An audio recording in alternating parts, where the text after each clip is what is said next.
in her hand are going to be more important for the next, 5-6 hours. At least we're going to sit glued to every word, every punctuation mark in that document.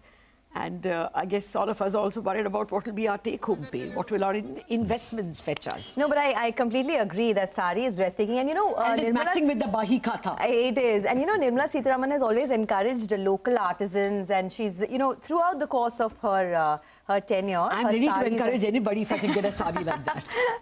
Well, let's see. We don't have to wait too long to find out what's inside that Bahi Katha, but we have two gentlemen joining us here now. They don't need any introduction, Nilesh and Nilesh. So we have Nilesh into two, double trouble or double dhamaka. Let's see what it is.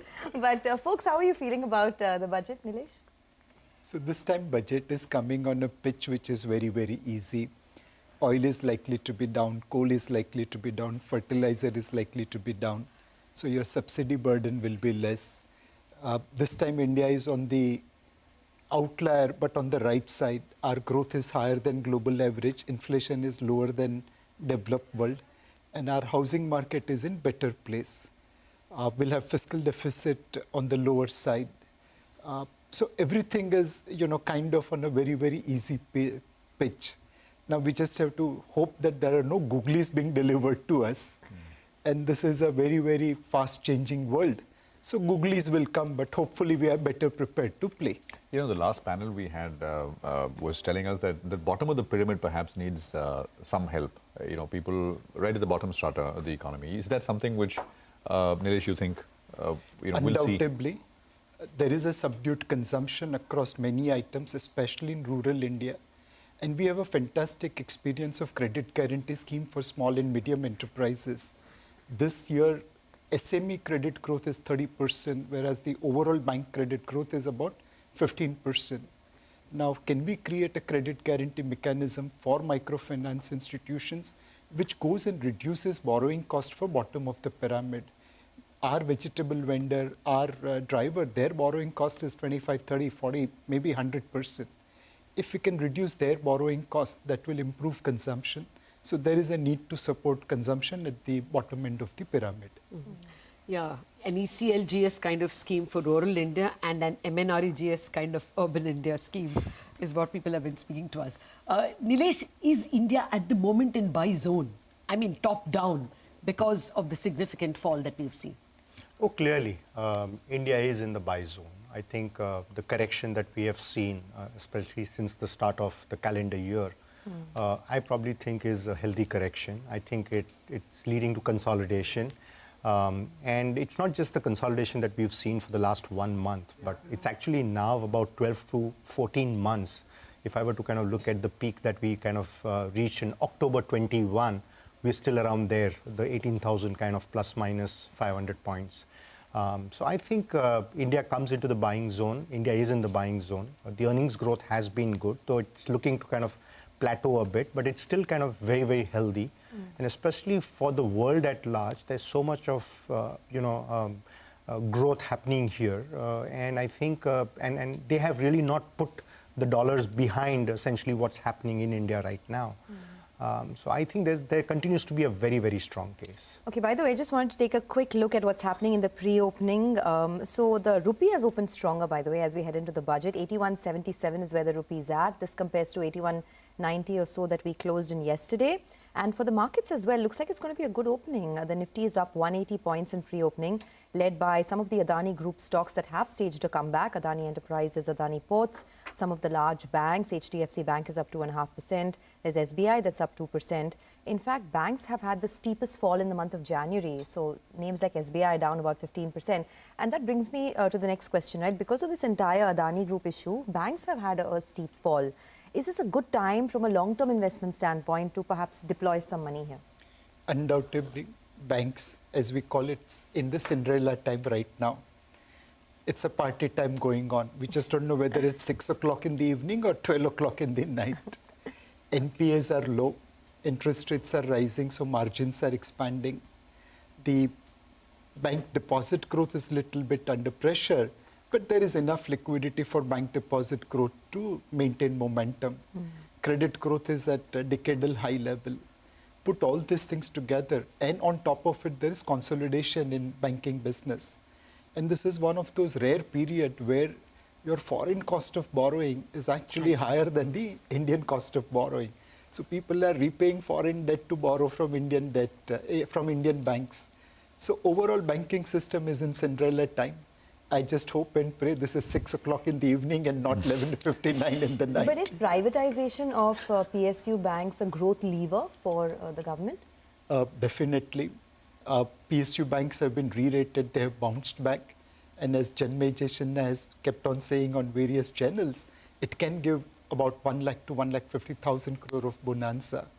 So can we now privatize or create a public-private partnership for banks so that in public sector also we create more HDFC banks and Kotak banks and ICICI banks of the world? Well, you ask the buyers, potential buyers, you don't get such a vociferous answer. Like Air India, will they take away the pension liabilities? You know, these are the questions they come with. So, I mean, when you get down to it, I appreciate the problem that Tuhin Kanta Pandey or the buyers will face, especially when it comes to banks. So I'm sure you have read this headline that Air India is likely to be an operating profit this year. Yes. The turnaround in just 1 year. I know they were it's losing, amazing. 25 crores a day or something like that. Absolutely. So that's a very, very important news. But taking away the debt, everybody will come to that. Take away the debt and take away the pensions and then I'll buy. You know, anyway, let's see what they say on privatization. You know, Nilesh of Envision, what if you're instructing, say, your research team, assume that we are reporting to you, tell us which 3 things we should look at in the budget and which 3 things should not be there. So the 3 things which I would look for are, one is essentially the entire focus on infrastructure, including basically plays like capital goods, capex, capital equipment companies, in the sense that what is it in store for them in terms of outlays and the plan ahead. That clearly is today the strongest pillar of the public market. So that's one area. 2 is what is in it for manufacturing. Of course, a lot has been done through the PLI scheme, but is that kind of getting further broad-based? Is it getting deepened? Are outlays increasing? What new sectors get covered because of that? Because clearly, exports is our way to prosperity. There's no doubt about that. There are limitations of the domestic market, domestic consumption, and it's only if we start addressing global markets in a magnified way, I think is really the panacea for us. So that's the second big area that I would look for. The third, I know it's not within the ambit of the budget, but clearly is there decontrol happening for sectors like oil and gas or alcohol? These are 2 very large sectors where still there is a lot of controls happening out there. And I think, is there a path in this budget for decontrol of these 2 big sectors? And lastly, is more money being left in the hands of the middle class? We talked earlier about consumption being a little subdued. And the only way out of this is to still leave more money in the hands of the middle class, which means, of course, probably increasing exemption limits and things of that kind. So these are the 4 areas that I would look for. And the 5th area is essentially on the housing side. I mean, of course, exemptions on the interest you pay on loans has been increased over a period of time, but is there a further increase out there? Because clearly housing is the force multiplier for our economy. It helps everybody, it's a win-win for all. So these are the 5 big pockets that I would really look out for. Actually, our colleague Parikshit had reported last Friday that there could be relief for the middle class. I mean, a new tax slab could be introduced between 8 to 10 lakhs. You know, the tax rate for this category could be lowered. People earning about 30 lakhs, about 10 lakhs. I mean, the tax rate could be lowered from 30% currently to 25%. So the indication is that there will be something for the salaried class. Now, the other part of Lata's question was what should not be there. So the one thing is capital gains. I mean, we talk about it every year. How do you think about this subject? The more focus has been on not the change in the tax rate, but harmonization of the holding period and what enables one to be eligible for the longer-term tax rate across asset classes. Is that possible? It's possible, but I hope it doesn't happen. I still think that equities deserves to be a preferred kind of a class or an asset class. So you're saying that the harmonization, if it happens, will happen upwards. Equities will go from 1 to 2 or 3. It will not come lower. No. In fact, it should come lower. I am actually in the camp that there should not be any tax on long-term capital gains on equities. Yeah. But obviously, that's wishful thinking. Wow. That's like kind of daydreaming. I don't think it will happen. But that's what I would want to happen. I would want us to return back to the pre-2018 era, because we're still kind of in a very early stage of our cycle of capital formation. We need to encourage risk, we need to encourage entrepreneurship, we need to encourage investors. And those numbers, if you look at it statistically, are still minuscule. If I look at, the penetration of mutual funds, equity ownership, number of demat accounts, they all have galloped, but still are kind of minuscule in comparison to where they can be. So I think that, of course, I stand for, elimination of LTCG on equities, but I mean, that's like kind of expecting too much. Thoughts, anything can come? My recommendation is that please plug the tax loophole. I'm a gold medalist chartered accountant, but I have never practiced. But still, I can suggest, please stop conversion of interest income into capital gain through government strips and zero coupon listed debentures. That's about 5,000 crore in tax saving. Please ensure that inter-scheme between ULIP scheme is taxed. 6 lakh crore AUM, assume 30% switches and 10% gains. That's about 3,600 crore taxation. SME exchanges, there is capital gains tax planning going on. Please stop that. It needs to be stopped. There is indexation on gold. We have already invested more than what we needed to invest in gold as a country for few generations. Now, let's deter investment in gold by removing gold indexation. You do this kind of tax loopholes plugging, and then there is this bonus stripping of shares and other things. Plug the tax loophole and don't alter the capital gains tax rate. There's a perception that capital gains tax is taxed at concessional rate. That's not true. On the floor of Parliament, we had suggested STT in lieu of capital gains. Now, STT is there, capital gains is there. So there's no concessional taxation rate. It's a double taxation. Yeah, absolutely. Okay. Well, fair enough. I mean, I guess many of these could have been done even through normal circulars and notifications. You don't really need a budget to plug tax loopholes. They just need to create like ethical hacking, ethical tax loophole plugging competition. There are many Actually, the brilliant government moved CS a who will lot. help. If you read the chapter 2 or 3 of the economic survey yesterday, he has posted a series of things they've done to do exactly this, to encourage more trust-based taxation, stuff like that. I guess that will go on. But let's talk sectors. I mean, people are listening to you. Banking, hands down, both of you.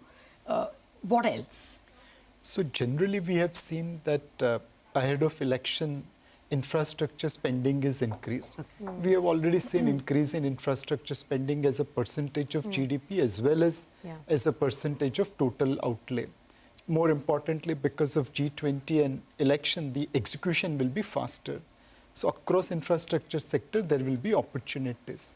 The second sector... One area there is railways, Nilesh. We had CG Power Management with us yesterday who was saying that they are expecting, and they put a number to it, 400 new Vande Bharat trains to be announced. I mean, that was very specific. I thought... I hope there are some local trains as well in Mumbai. Nilesh, what sectors other than banks? I think other than banks, but within the whole scope of credit are specialized lenders. Lata, we've now seen at least half a dozen very specialized lenders who've gone through both good cycles and bad cycles, who at least come out to be at least good underwriters of credit. And they are growing at a ferocious pace. I mean, bad times, good times, they still kind of continue to be growing at 20, 25, 30%, and still continue to enjoy high, spreads and NIMs and all. And it doesn't look to be just the current phenomena. It's something which they've gone through cycles. So I think that's a very, very... You're thinking of Chola's numbers, right? I